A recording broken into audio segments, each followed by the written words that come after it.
Hello everyone, welcome to today's quick video on filling out a Starship sheet on Roll20, Starship sheet for Star Wars 5e. This is going to be first in a series of videos all about space combat, starships, everything in that regard for the Star Wars 5e system. So I know it's a big area that a lot of people are interested in and have questions on, so hopefully these will help out. We are going to take a ship that is pre-built. It is in a shipyard, a big spreadsheet document that you can find on the Star Wars 5e Discord. So we're not going to build a ship from scratch. This is ready to go, built by the community, and gives us that opportunity to just kind of plug and play. So if the thought of building your own ship is a little overwhelming, you don't need to. You can find that TIE Fighter, that X-Wing, that Star Destroyer, or the good old Millennium Falcon. That's going to be on there, all your classic ships ready to go, so you can just drop them into your campaign and get off to the fun in the space combat.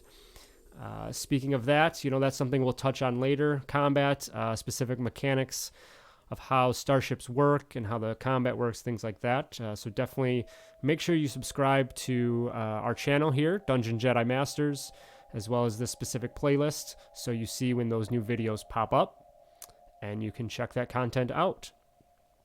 So today we're going to pull in a starship known as the BT-7 Thunderclap.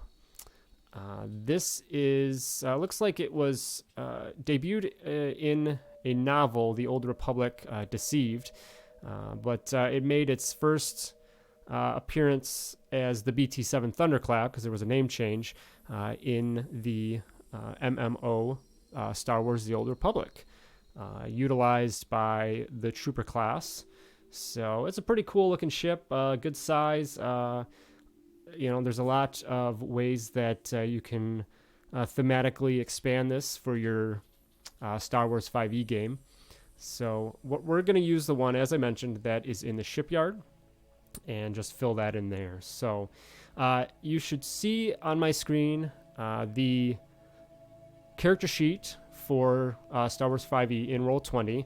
We're looking at the character sheet, which should be familiar to everyone, and this is basically how we're going to start. So you're just going to go to our gear icon here, and there's a little toggle here for sheet type, and this is where we're going to change it to ship. So we have PC, NPC, and ship. Now before we do this, we are going to, there's a little bit of a workaround we have to do to get our hit dice to work correctly on the ship sheet. So the ship sheet has a bug that when you choose your hit dice, if you need to recover that, it doesn't roll anything. So a little bit of a workaround we need to do. We need to know the hit dice for our ship, and this one I know is a medium size and it takes a D8. So we have to choose, you can't just change the hit dice, you have to choose a class that has that, and a Scholar has a D8, so Scholar and then D8 here. Now once we change over to the ship sheet, I click that, and so I'm going to go back to the front of that.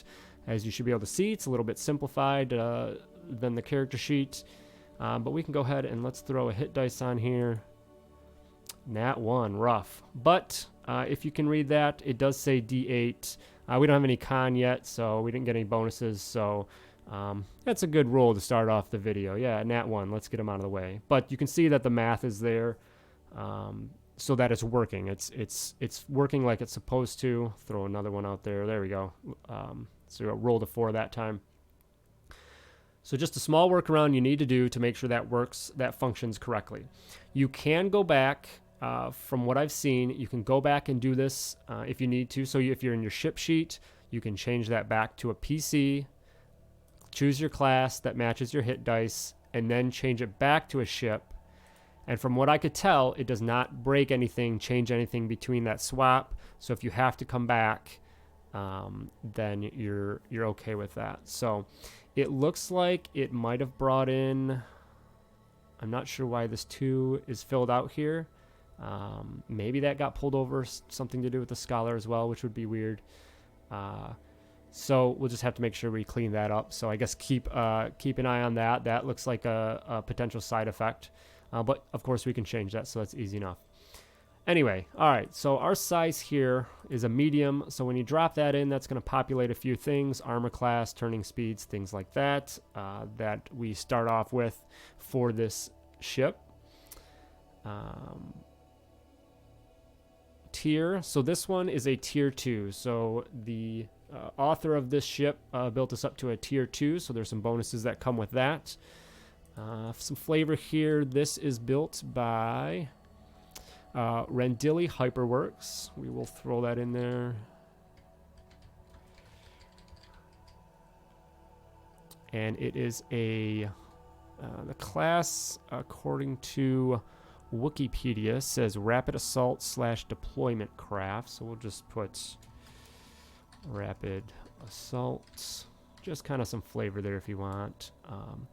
And then we have credits invested and credits needed for next tier. So in the rules for Starships, when you want to upgrade, this is kind of related to XP. So in order to get your ship to a next level, you have to have so many credits invested. So this is where we would put that. If you have a ship for your party and they are taking time to invest in that, upgrade, get new modifications, equipment, etc. So that's where you're going to keep track of that. All right, let's jump to our ability scores, get those taken care of. So looking over at the spreadsheet, they are at 14 across the board.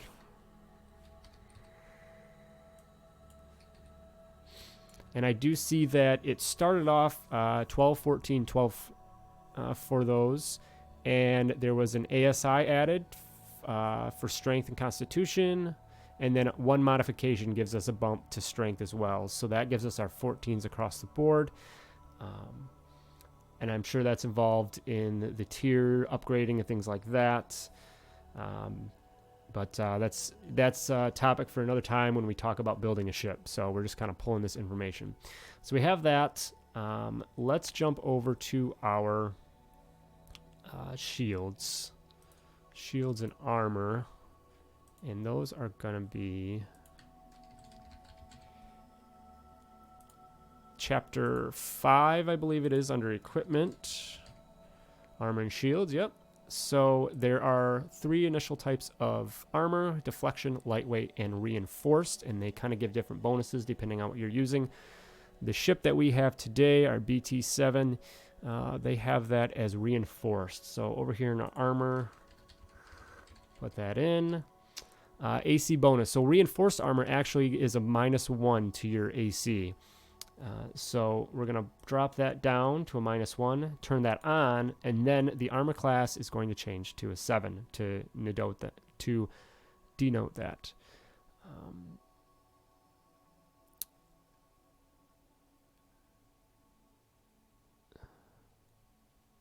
Now it does give us 1 additional maximum hit point per die.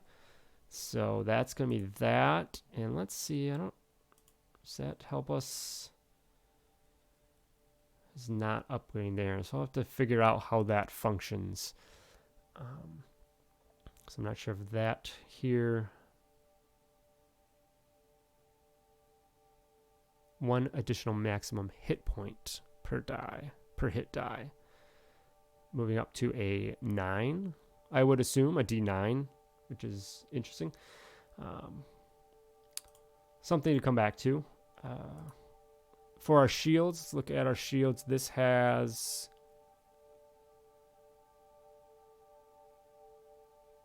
directional shields.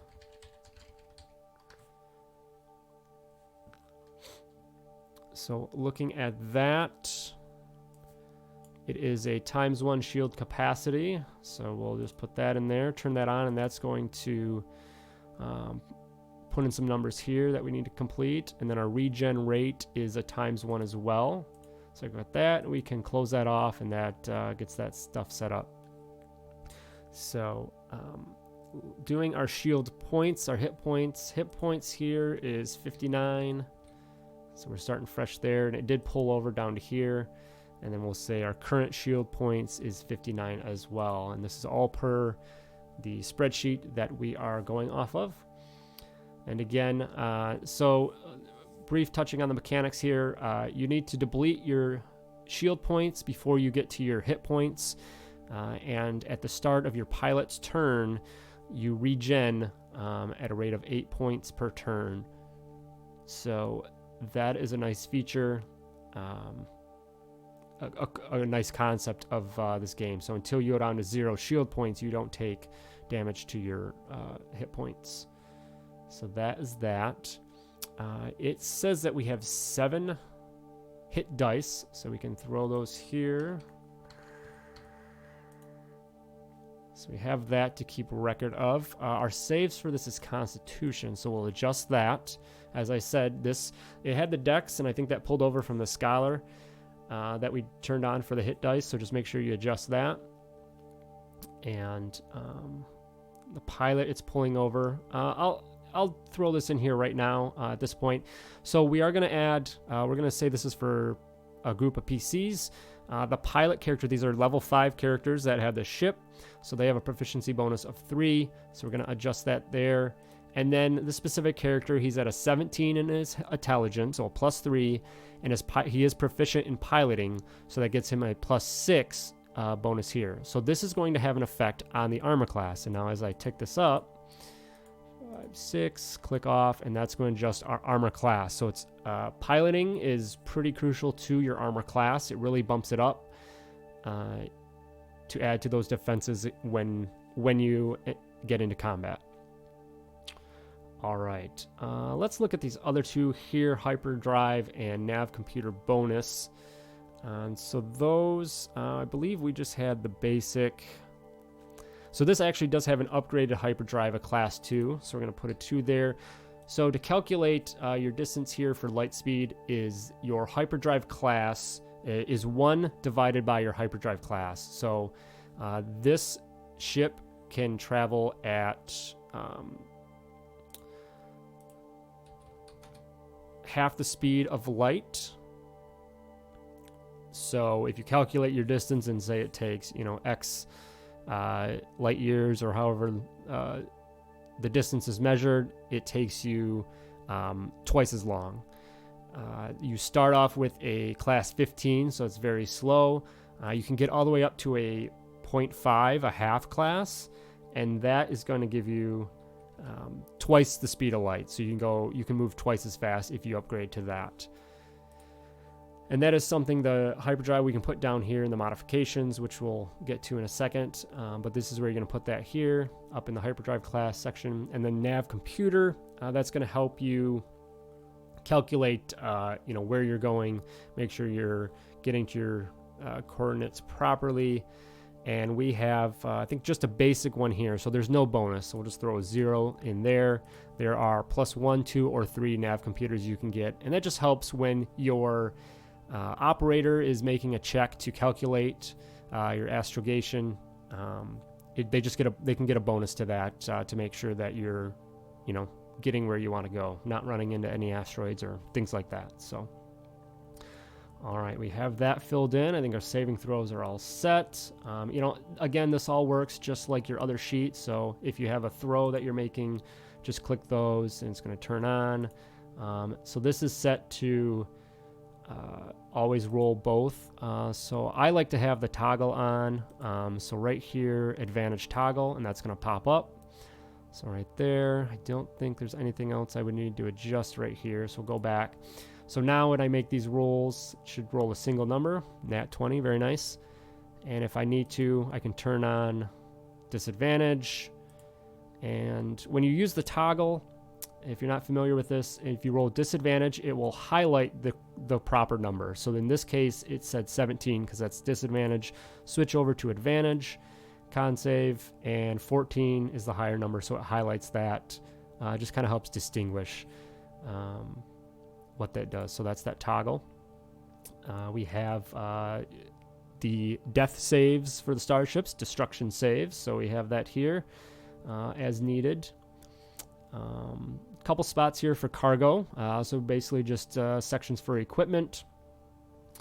And then let's get into adding some features and modifications and things like that. This is going to be just like adding your features to your PC character sheet. So we will do features here, and this stuff comes from the tiers. As you build up your tiers in your ship, you get a couple different features. So first one here, we have evasive maneuvers. That's a tier upgrade. Let's check what we got here. Tier and others. So. And then that says lots of extra space in here for some reason. So same thing with just like in the other sheet, close it out. You have your information here, and then you can collapse it just to keep it neat and tidy. And if you want to chat that to the group, you can do so, and it pops out. So this just gives a bonus to when flying in combat. So that's that. We have at tier 2, you get to choose the type of ship you are. There's I think 3 types of ships: yacht, gunboat, I forget the other one off the top of my head, but this specific one is a gunboat, and that's from tier 2. And what this does is it gives us a fixed hardpoint. So an extra fixed hardpoint modification that does not go against our total modifications. So that's nice. And then additionally, your ship has a +1 bonus to damage rolls. So that's something we need to keep in mind as well later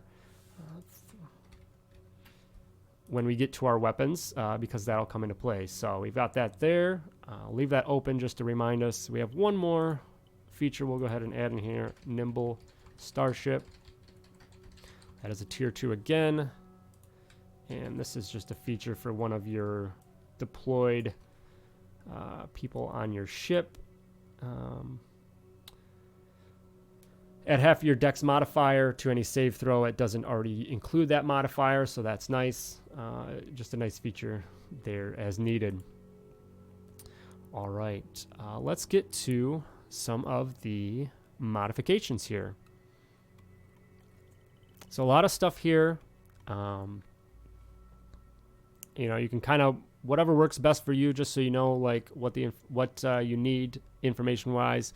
For example, we have communications here on the ship. We have enhanced, which is the base level, and then we have the improved communications modifications. So I'll pull these up here.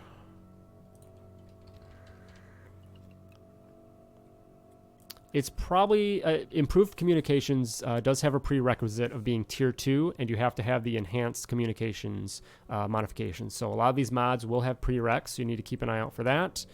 I'm gonna grab the information over for this. Let's add this here.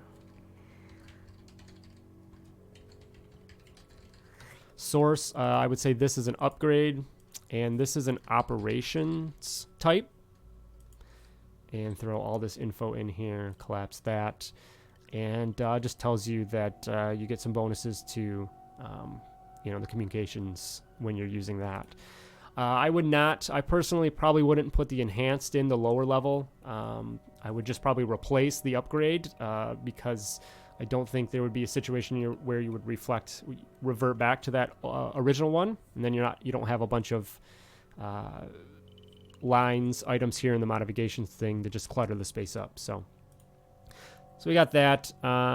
As I mentioned, you know, you could throw in the hyperdrive class, the nav computer slot, things like that. This has a couple suites in here. There is a med bay, which is a nice addition. And this one's the base source, and this is a suite for the type. Now this does pull some information needed from other parts of the ship. Rules talks about that it comes with supplies and whatnot to support a number of crew members and things determined by the ship's size. So that is something that we would have to reference somewhere else. But I would maybe edit this out, so you could throw in maybe just a line here, just say, you know, it supports X crew members, so you know how many you are supporting, just so that information is there. So we have that. We have a few other things. There's your hard points. We'll throw the hard points on there because that's going to... That's a weapons type, and we'll just say that we have 3 of these. 3, quantity 3, and I'll grab the information just to have it. So this is what you're going to put your weapons on. This is how you mount your weapons to your ship. And as it mentions, it talks about the limited firing arc. So there's the fixed hardpoint and then the turret hardpoint. The turret hardpoint is an upgrade, so you have to have the fixed first. The turret allows you for 360-degree arc. The fixed is a cone, and not to spend too much time on it, but briefly, to measure that cone is the farthest point is as wide as the distance you are from the ship. So in squares, if you're looking at the grid, if you go 3 squares up, at the top of that cone, you are 3 squares wide. So that's how you're going to measure your cone. And I personally, and I think this is how it would be ruled, but a fixed hard point, it doesn't turn.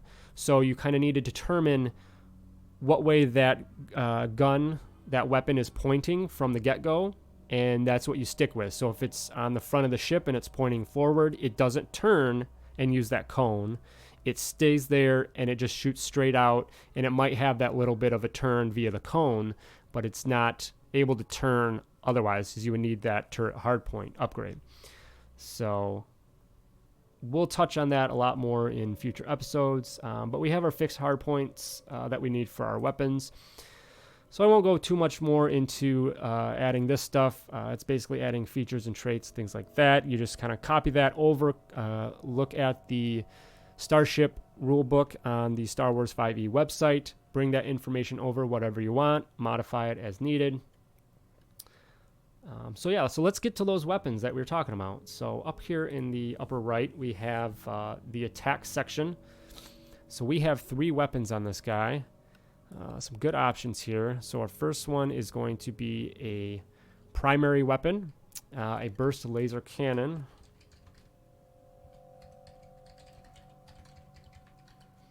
And I believe these use dex. Now here's a bonus. So we talked earlier that there's a +1 bonus to damage rolls with ship weapons. So this is where we put that in. So 1 there. And in comparison to the ship sheet, because I think they do this math for you, that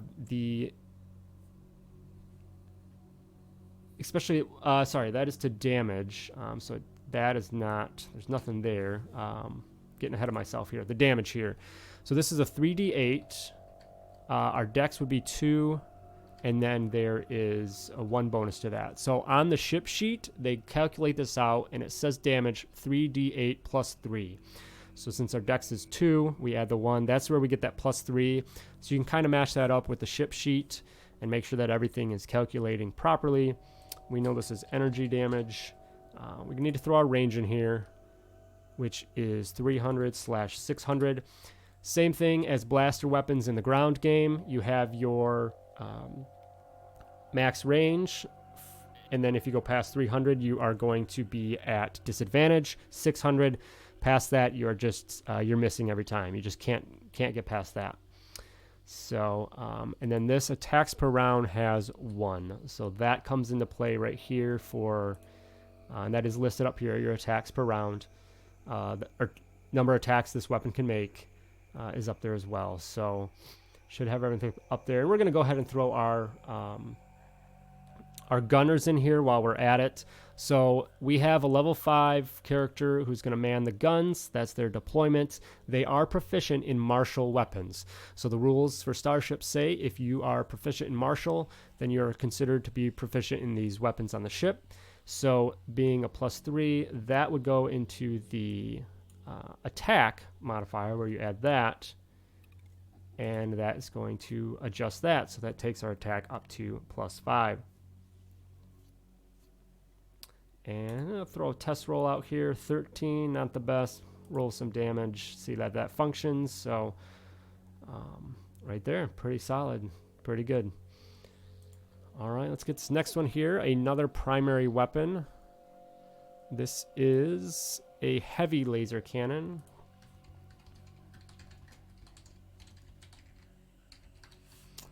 And again, we'll throw that +3 in there for the attack. The range on this guy, a lot more. 600, 1200. Damage on this is 1d8, so a little less damage, but you got that range there. And this one, I believe that this comes with, I gotta get to my weapons here in my rules.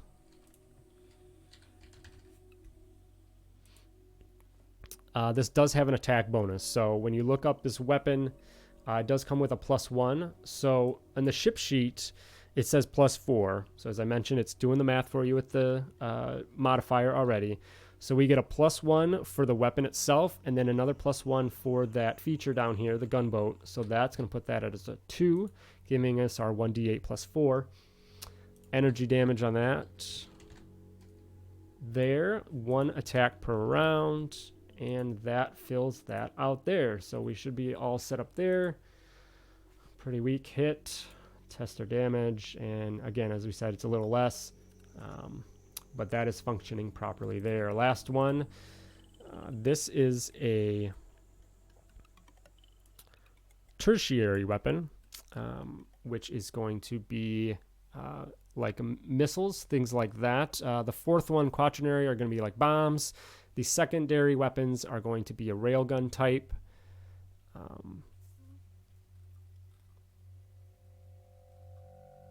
Railguns, those would deal more damage, longer range, but you know, slower rates of fire than your primary. There'd be difference there. So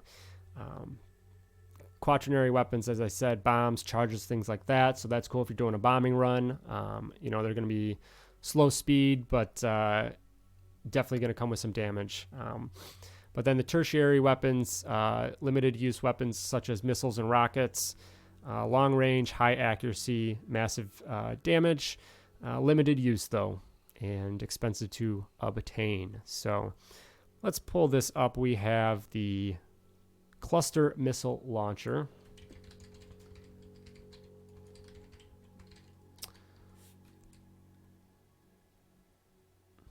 Now this has a +2 attack bonus.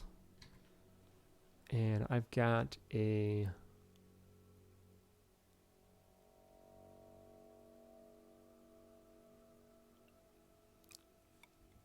cluster. So that would be +2 plus my 3, so 5 on that. Range here is 300, 600.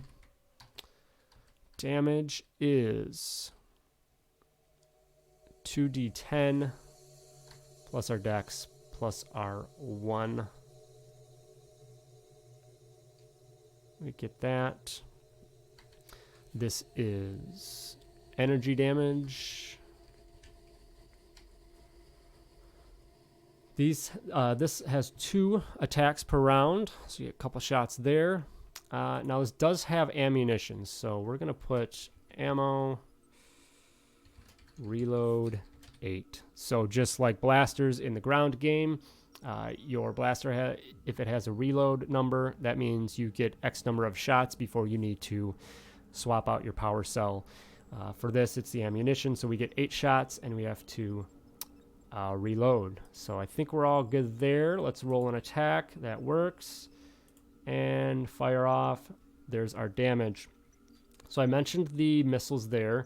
So we could throw on these 2 resources here. So it looked like it said superiority dice there, and I think again that pulled over from the scholar. So again, there's a couple things that are pulling over to get that hit dice to work. Easy, just delete that. But these are a couple of just spots for resources. You can customize them. I'm going to put ammunition, ammo for short, and then I know that we're 8 of 8. So you just a way to keep track of that. Let's say, all right, I fired one off. So you know how to keep track of that in your game. How that's going to be used there. So, all right. take a look here at everything. Features and traits. I think we got most of everything covered. I don't think there's really much else to do. I think we're set up. We're good to go. As I said, if you have to for that hit dice, we are working correctly now, but you can go back and change that if you need to via that toggle. The turning speed, flying speed, that is calculated by your ship size, things like that. Turning speed, that works is what your turning speed equals how much speed you use, movement you use to do a 90-degree turn. So for this ship to turn 90 degrees, it costs 200 feet of movement. You would have then 100 feet more. Generally, the grid is 1 square equals 50 feet. So you'd be able to go 2 more squares after you're turned. So this is a nice round number. Split this in half for a 45-degree turn and go diagonally. And so you do 100 feet, and then you have 200 more feet to use if you're going diagonally. And I know tables do diagonals differently, so just at your table, however you're figuring that out, just keep that in mind. On my tables, I tend to, because ships that I've used before, they have a 150 turning speed. So that's kind of an awkward one to split in half. So you'd be at 75. So to turn 45, you get 75. And then if you use your first diagonal movement as 50, you're at 125. So there's kind of 25 feet left over that doesn't get used. So I allow my players to turn 45 and go that first step. I think I do is like 100 feet. So then they could go 1 more square, the 150. So I'm giving them 25 feet extra. I don't think that's a big of a deal. Just because the numbers come out weird and doing the diagonals are a little awkward. So just a little thing that I do. But yeah, I think we've covered everything. I hope this helps you guys visualize how you put this into Roll20 so that you can get on your way to setting up your own space combats. Same thing if you're doing an NPC ship, this is what you're going to do. The only difference is you need to add a pilot, and somewhere in the information I know it does mention how to put that in based on you would choose kind of, all right, what level you're doing this ship as, what proficiency score, and throwing that in there. So you're just going to throw in these bonuses here in the pilot proficiency and in piloting skill, just to make sure you get your armor classes up and things like that. Because obviously you want your NPC ships outfitted as well. If you're doing either a single pilot fighter, such as like a TIE fighter, things like that, or if you're going up against a larger assault fighter or something, you need to maybe put a crew on there and just kind of keep that in mind. So, but likely something we'll touch on later as we get more into the mechanics and encounter building aspect of Starships. So, all right, well, I hope this helps. As I said, please make sure to subscribe to our channel to see future videos in this series. If you haven't yet, check out our podcast, weekly podcast, Dungeon Jedi Masters, that is on Podbean currently. Should be on Google Play as well and iTunes soon. Additionally, check out Twitch channels that we have listed on our website, and Twitter as well. Twitter is going to be where we're announcing stuff like this and just kind of looking for a way to interact with you guys on what kind of content you want to check out. Speaking of that content, I will also have a link in this description for a survey we've put out to find out what you want us to talk about. So anyone that's able to fill that out, that helps us a ton. So we make sure we're bringing you what you want. And lastly, probably should have mentioned this in front of that all, is that check out DungeonJediMasters.com, and that will get you to all of our forms of content, media, ways to contact us, as I mentioned, podcast, YouTube, Twitter, and Twitch channels. So drop us a hello on Twitter. Let us know what you'd like to see in the future, or if you have any additional questions on this content. And until then, may the Force be with you.